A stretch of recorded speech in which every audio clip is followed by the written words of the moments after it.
There's a lot of noise on Instagram now, and with things being kind of pushed out and fed to us, it's really hard to keep our attention on one thing at a time. The algorithm amplifies clarity. Instagram growth isn't about posting constantly, it's about rhythm.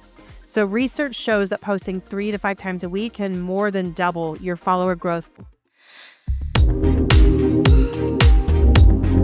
Before we jump into today's episode, I want to share an important lesson that became clear to me running my own business. Growth isn't just about skill, it's about having the right system. I know exactly how hard it is to juggle clients, staff, and strategy all at once, which is why I love Gloss Genius. It's the all-in-one platform every salon owner needs to scale. It doesn't just help you manage your day-to-day like other options. Gloss Genius actually does the work for you that you need to grow. Whether it's rebooking that brings clients back or automating marketing campaigns that fill empty chairs, this platform never stops looking out for you. An added bonus is that it actually is easy to use. So no where do I click moments for you and your team. Clients don't have complicated logins just to book an appointment. It's smooth, it's a smart design, and it works. If you've been looking for a way to do all of that, go to the link in my show notes and use the code Successful to get 50% off your first 2 months of their Gold or Platinum plan to see for yourself. Gloss Genius is all about growth and less busy work. All right, let's get into the episode. Welcome back, my friends. Welcome to the Successful Stylist Academy podcast. I am your host, Ambrosia Carey. This is a space where hairstylists and salon owners who want to make more than just a fully booked schedule in their life. We are going to talk about business structure, profitability, leadership, time freedom, and the mindset it takes to build something that actually lasts. Doesn't that sound so nice? Today is a unique episode because I had the privilege of sitting down with Meta and the Instagram team to talk about strategy, ask them questions. They picked my brain, I picked theirs. It was quite the delight. And I'm really hoping that they ask for it again. I found it really fascinating, as a matter of fact. I have a theory that the reason they may have reached out to me, because I don't have like a million followers, I think that they reached out to me because I've been active on Instagram for so long. And recently I've been a lot less active. Like I post maybe once a week. So I think that they are trying to pick the brains of people who are just kind of pulling away from Instagram a little bit more. So I gave them kind of like my insight. And before I start diving into the tips and the things that they share with me, which by the way, I will have some useful information for you. I found some things to be pretty useful. And I consider myself, pretty knowledgeable in the Instagram space, but I'm more on that in just a second. So what I shared with them is, number one, there's a lot of noise on Instagram now. And with things being kind of pushed out and fed to us, it's really hard to keep our attention on one thing at a time. So if there happens to be a creator who's like actually putting out content that we want to see, if we don't physically look for them and they don't happen to pop up in our feed, we're not going to think to go back to them. That's just the simple and honest truth. So although I know that they have changed some things around in our algorithm, and if we are viewing something for a long period of time, it's going to give us more of that kind of content, which I already kind of knew that, but hearing it from them was more reassuring to me that if I don't want to see things, I can actually tell the algorithm that I don't want to see any more content like this. But the most important thing is, if I don't want to see that content, don't sit and watch it, because it's going to start feeding more. If you happen to watch something and you like it, then it's going to feed you more of it. And you probably have already noticed that. The thing about most algorithms, like really on any platform, I'm just like Instagram aside, and I know this is all about Instagram today, but the thing about all these algorithms is you don't really have to follow people anymore. And I think what's difficult is that in the creator world, they are rewarded for people following them. So in the new reward system, you should be looking at the health and the longevity of the content itself, not so much with follower count anymore. And I know that's a hard one, because I think a lot of people seek that as a reward system, including, by the way, businesses that I personally talk to, people that are inside the SSA lab even. They talk about how they are really wanting to gain more followers because they feel like it makes them look more credible.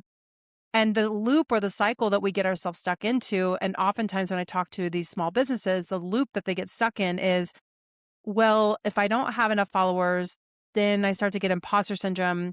And then if I don't get any interaction on that content, it's hard for me to justify spending the time to create the content.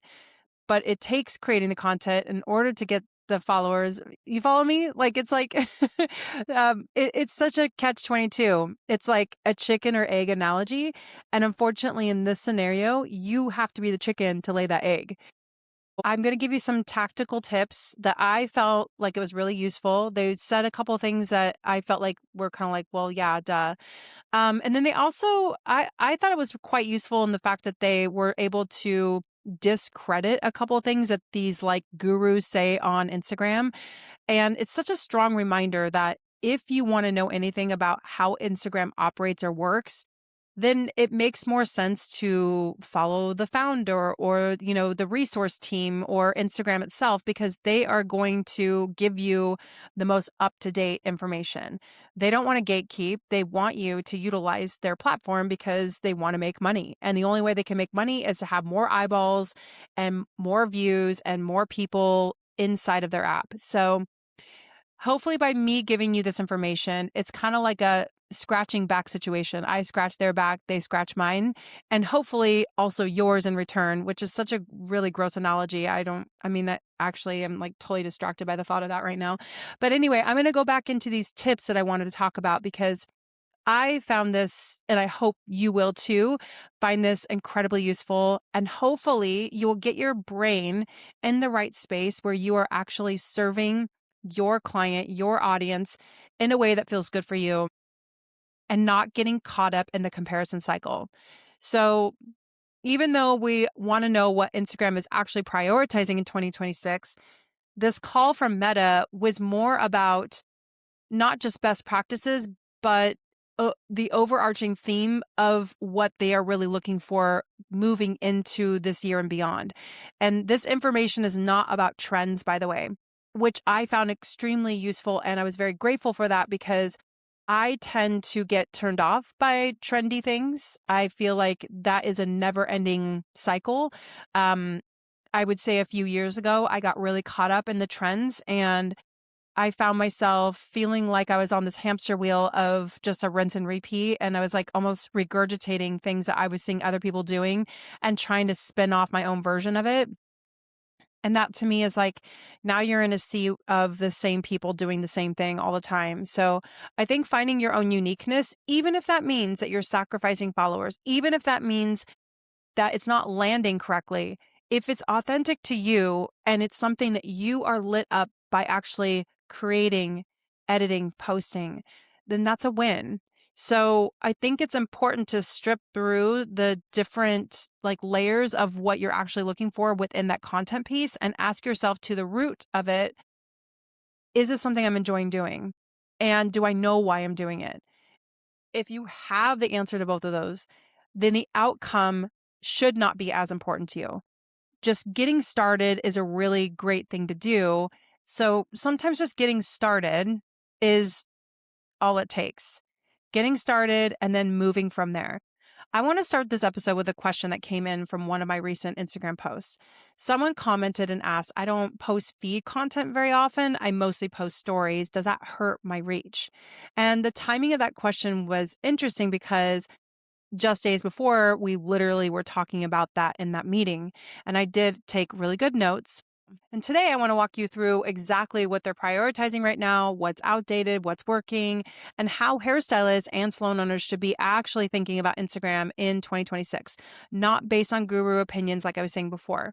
So based on what the platform itself is telling creators. And before we get into tactics, I want to say something important. None of this works if your message isn't clear. The algorithm amplifies clarity. It can't fix confusion. So we're just going to get into tip number one, which is consistency. Consistency trains the algorithm. And the first thing that they said is best practicing right now, posting 3 times per week. 2 of those posts can be a reel and 1 can be a carousel. Now notice what they did not say. They did not say post daily. They did not say post 5 times a day. They did not say chase trends constantly. They emphasize consistency. Why? Because consistency trains the algorithm to understand who you are, what your content is about, and who it should be distributed to in the meantime. So Instagram is has pattern recognition, and the more predictable you are, the easier it is for the system to categorize you. If you disappear for 3 weeks or even a week and then you randomly post something completely different, the algorithm has to relearn you. So this is something that I have to really think about because I post a lot of different things on my Instagram account. And I actually do know for a fact that that hurts me. If I were to stick to only French hair cutting, I know that that account would explode. If I only did business tips, I know for a fact I would really hone in and laser in on that. But I don't want to manage multiple accounts. And that's just what it comes down to for me. So if people get annoyed that they're looking for only French hair cutting classes or tips and I end up posting other things, then that's okay. They're not for me if they're going to unfollow for that. So that's at least where I am right now. Maybe in the future, I will branch off. Um, for me, it's more important to get access to some of the most important things to maintain a sustainable business because I feel like we're on high alert.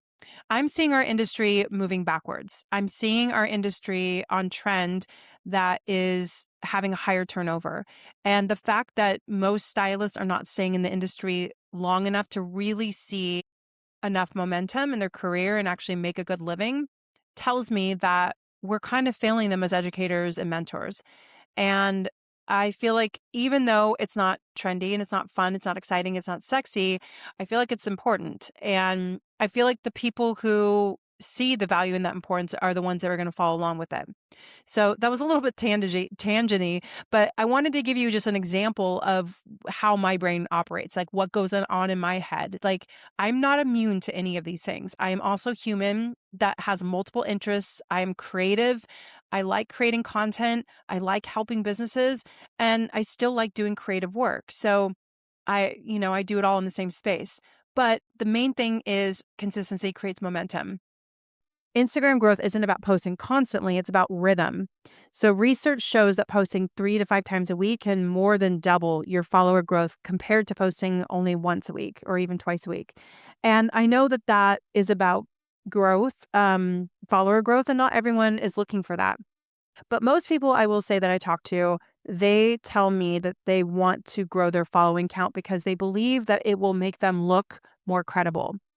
And although I won't discount that, I guess what it's showing me is the way I like to see it is when someone is looking at a business account or they're looking to perhaps like see them for a service and then they see that they're not posting consistently, that triggers me that it's not important enough to them for them to grow their business, or that tells me that they're too booked up.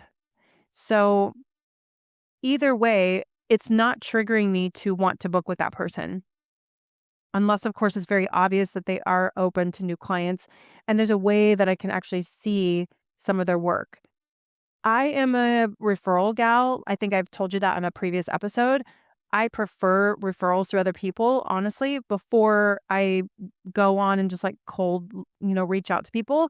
But I will say this that if somebody refers me, I'm still gonna go onto their website and I'm still gonna look over their Instagram and I'm just gonna check out their stuff and see what their aesthetic is like and who they are as a person as well before I actually decide to book with that person. So it's all part of the same ecosystem. It's very important to post things that are going to represent you and how you serve your clients and how you take care of them. And hopefully, after these tips, it gives you more insight in what you can do to um, put a little bit more ammo behind your directives on your feed as well. Okay, number two is stories versus reels. They are not the same. So going back to the question that was asked before, um, stories versus reels, they're not the same. So let's answer the question directly. Does posting mostly stories hurt your reach? If discovery is your goal, then yes, because stories and reels operate on separate systems. Reels are for discovery and stories are for nurture. And think of stories as your relationship channel. Like you can get a little more personalized there. It's being shown to people who are already following you. Can people discover you through stories if they're not following you? Sure, they can, but more than likely, that's not what's going to happen. They are mostly going to be seeing you for the first time when you do a trial reel or when you post an actual reel. And that's the reason why those are doing so well. It's for people who are already deciding to follow you. And it's also a way to show more raw in the moment content, things that are happening right here, right now. It's a way that you can show your personality a little bit more or like who you are as a person. And that is where you can kind of bring things to life a little bit more. And it also is a little bit easier because then you don't really have to spend your time editing and all that. So, reels are for people who don't know you exist yet. One does not replace the other. If you're a hairstylist and you're only posting stories, you're essentially marketing to the same room over and over again. And that's maintenance, that's not growth. And that's a huge mindset shift for a lot of stylists. There's actual data showing that accounts posting consistently, even just 3 to 5 times a week, see their reach per post increase by 12%. And the more you post, the more the algorithm has signals to work with. So that's kind of a cool, fascinating thing to know that when you get that strong eco structure that you're actually posting on a regular basis, there's a little flag that goes off on Instagram and it's saying, okay, this person is active. And now I can trust that it's not a bot. I can trust that it's not inactive and I can actually start spreading it to more people. Number 3, Instagram wants you to be using their tools. This one surprised me less, but it's important. Instagram prefers that you use their native tools, of course, and especially their Edits app. So if you don't have the Edits app and you haven't used it yet, that is something to definitely play around with and try out because it's really taking some of the work out for you. And it's a really great place to do a lot of your homework and research. And you can almost serve the purpose of homework, research, notes, and saving your sounds and templates in this space, editing all your drafts in that space, and then you can push it from there. So they walked me through several features. Number one on this actual feature is a teleprompter, which is now my favorite feature. I didn't like it at first. It takes a second to get used to, but once you do, it does dramatically reduce your retakes. You can also adjust the resolution of your front-facing camera inside the Edits app to a higher quality, which I found really fascinating. So you can actually, it has a magic button that it kind of like filters your face a little bit, but not overly. It just softens your face if you really want to. Let's say you're not wearing makeup and you're in harsh lighting and you're like, okay, I don't want to look at myself like this. I mean, it's a real thing. People have a hard time looking at themselves in the mirror or in the mirror. People have a hard time looking at themselves when they're recording themselves. Anyway, so when you have it facing you, the camera, typically when you're on your iPhone or whatever phone you're on, the camera is not as strong on the front facing camera as it on the rear facing. So when you're on the Edits app, you can actually adjust that to 2K or 4K. So I thought that was really kind of cool. I had no idea. All right. There's also an AI feature called Restyle. That's currently only available in the US for clips 10 seconds and less. I personally haven't used it yet. I'm not really sure when I would use it if I did, but they showed me how that is something that because it's only available in the US right now, that creators who are actually using it, it's going really well. Keep in mind, of course, I already mentioned this, but that's only for those 10-second clips or less. So that would be for your shorter things where you're like kind of messing around. An idea for that, I suppose, is if you had a client in your chair and that client said, I don't know, what should I do to my hair? And then you were to turn the chair and you use the AI where their hair's on fire or something, like that's something you could, maybe I'll try that one. I don't know. But that's something that you could do. What else? They showed me how the stickies work. So there are stickies inside, and I saw them before, but I was like, well, why do I need this? So if you're scrolling and you hear an audio and then you want to use that audio layer, you can actually tap the plus sign inside of it, inside the actual reel, and a sticky note pops up. So you can save your idea and that specific audio together in your ideas tab. And this eliminates the what was I going to do with that? Or how was I going to use that sound? Because I don't know about you, but I've saved a lot of sounds in time and I'm like, oh, I'm going to do this with it. And then when it comes to recording, I just almost like my mind goes blank. So in the play tab, if you swipe right, you can see templates. And if there's a template that you like, you can save it. Or if you just click on it, all you have to do is upload your content straight into that, and then you can use the template. So that's going to really help you save time. And here's the bigger point. Anytime a new feature is released, Instagram encourages you to try it. So new features is an early adoption boost, basically. And we saw it with Reels, Carousel, Stories. When something is new, the platform usually wants you to use it. So if you're ignoring new tools, you're likely missing an opportunity. They didn't really specifically say that to me, but when I asked them, anytime you have something new, do you guys favor that? And she said, we want you to use it. Yes. So, um, basically what that tells me is, and I think it's also important to know that if something is released, so that's the thing too, it's whenever a new feature is released, it's not always released to everyone. It's usually trickled out to certain creators at a time because they're constantly testing and tweaking things. So what I might have available in my account versus my salon account might be two separate things. So that's something to keep in mind too, that the way something looks might be different depending on whether or not you're a business account or a creator account, or depending on how active you are even. So there's a lot of different things that determines what you have access to, but just know that if you have a unique access to something, you should be utilizing it and testing it out. And it just gives you something new to try. It gives you something fun to see if you actually do like it. We're going to move into number 4. Number 4 is reel length is shifting. That's not new. I mean, it's been around for a moment now, but this is interesting that reels over 30 seconds are performing well, and then reels up to 3 minutes are performing well. So that's a shift. That's telling me that something important, like in depth, is not dead. And educational creators have an advantage right now. So if you're a hairstylist educating other stylists, this is your moment. And if you're teaching business, technique, mindset, structure, this is your moment. I'm talking to myself right now. Longer watch time sends a stronger signal, which leads us to something important that Instagram users today aren't scrolling static photos. Nearly half of their daily time on the app is spent watching reels. That means if you're spending most of your time on photos or just stories, you are missing where the actual attention lives. And that can make your posting feel slower, less engaging, or less rewarding. So please keep that in mind when it comes to posting in the future, that you're doing it on purpose for something and you're also testing it out so that you can get better at it. And there's nothing wrong with that. I mean, remember your first haircut? Good God, how did we get through that? Number 5, we're going to move into keywords versus hashtags. This is big. Hashtags are not important anymore. Keywords are. So keywords basically is the text, the font that you put on every single post, the overlay font that you put over your videos and reels. So keywords for Instagram is functioning more like a search engine, right? So that's kind of what their version of SEO is. It reads what you say in your video, what text is written over the video, your captions, your closed captions. That means clarity matters more than cleverness.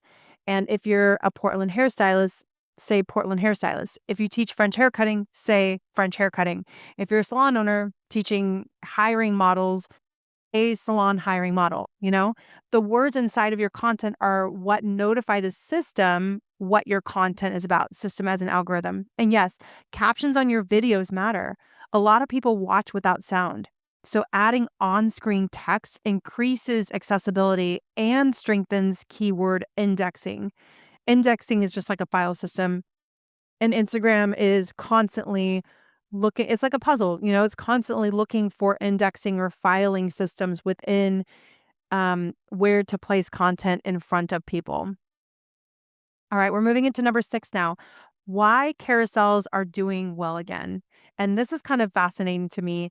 I've started playing around a little bit with carousels, not in love with it, mostly because it takes me longer to create a carousel than it does an actual reel. But some of it's my own fault. And I know this is going to sound familiar to you because you're probably exactly the same way. I overthink the way the carousel is going to look. And so I spend a lot of time in Canva creating like the perfect carousel. But one of the things they were telling me is you can literally edit that inside your stories or in the edits app, and you can save those for later and use as a carousel where it's just a blank screen with text over the top of it.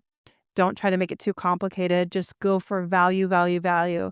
So carousels are performing better because of the time that's actually spent on the post itself. When someone swipes through multiple slides, reading, pausing, processing, that increases retention. So the time spent signals value. And if you're an educator, carousels are powerful. If you're a salon owner, use them to show your team culture, values, benefits, events, collaborations.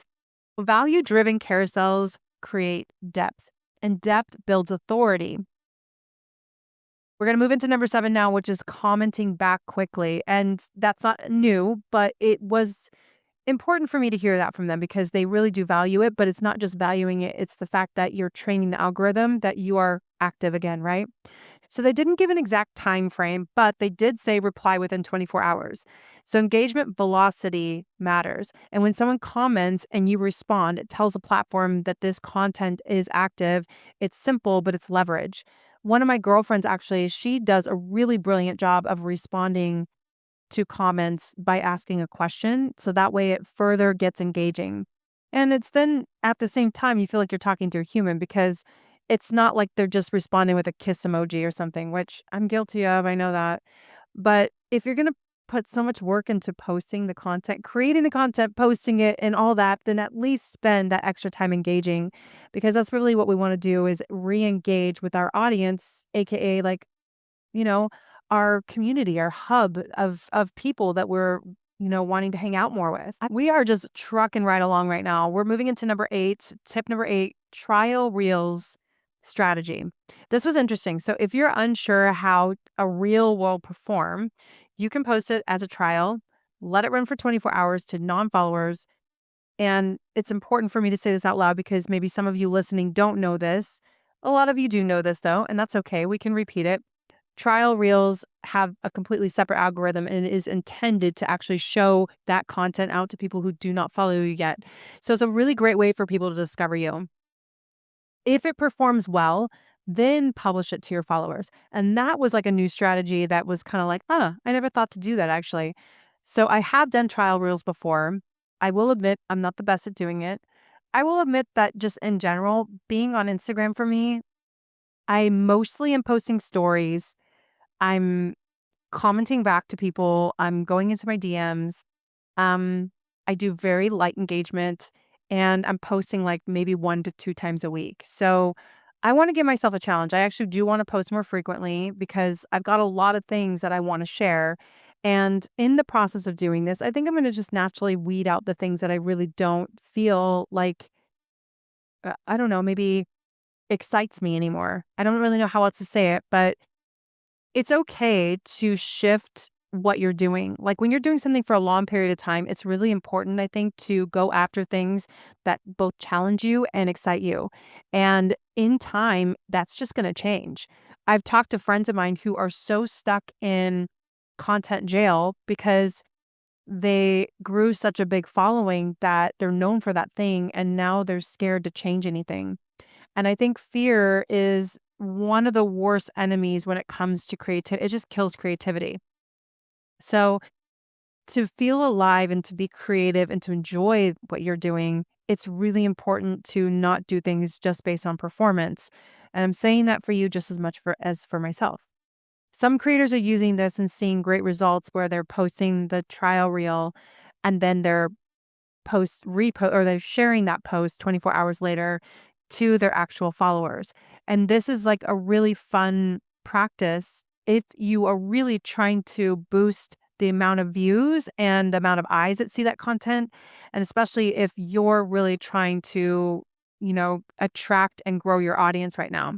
So this is testing before commitment and it's super strategic. And I like that because strategy is something that I'm very attracted to since I want to be as efficient as possible so I'm not spending all of my time spinning my wheels.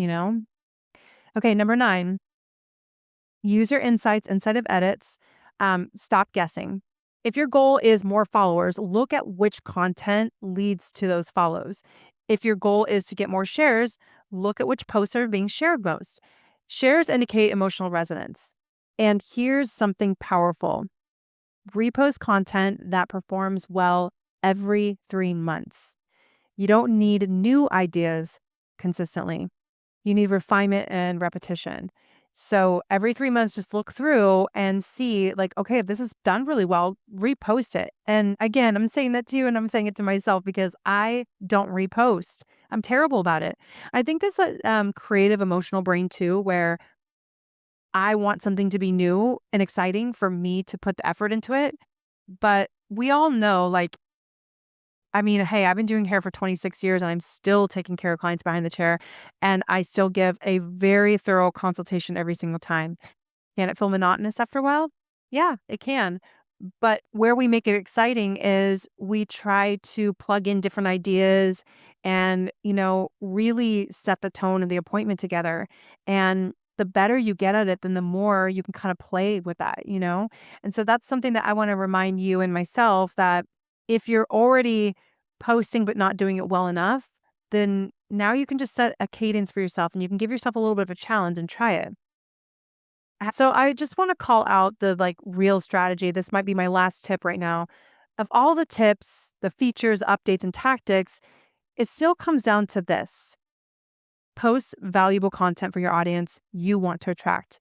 If you're an educator talking to stylists, help stylists. What are the common pain points or the things that they're asking that they need help with? Give value to them. If you're a hairstylist wanting more clients, answer your top questions that your clients ask for this week or last week. If you're a salon owner, share your culture, your benefits, brand voice, your team features. Encourage clients to tag so that you can reshare their content. The algorithm rewards alignment. It cannot amplify something that's unclear. So these are the top tips that I got in that recent meeting with Meta. Definitely try out the Edits app if you're not already using it.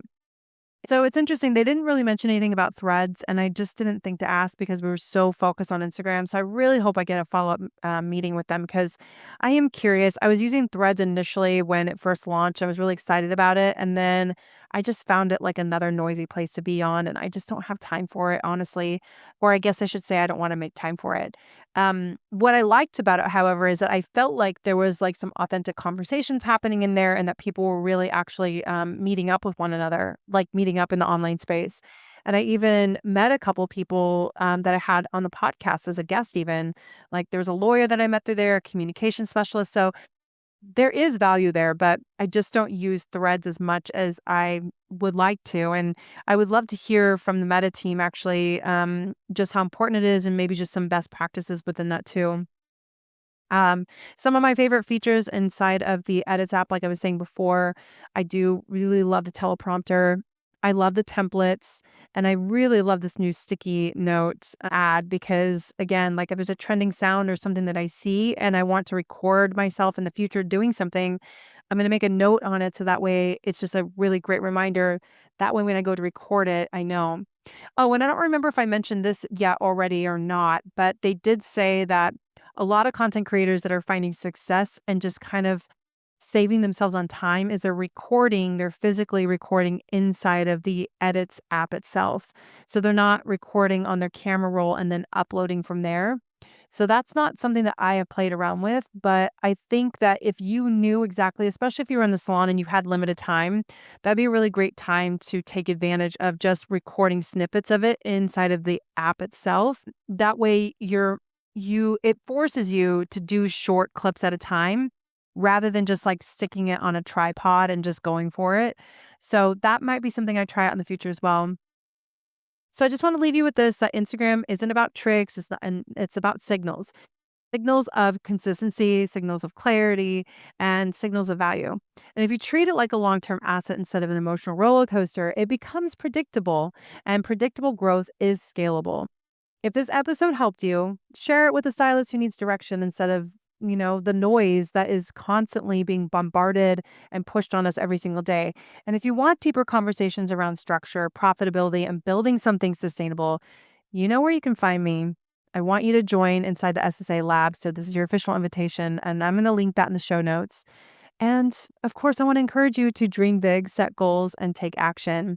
and I will see you next week. Today's episode is sponsored by Pharmagel, a clean and sustainable skincare line of over 35 years that commits to using safe and natural ingredients to deliver effective results.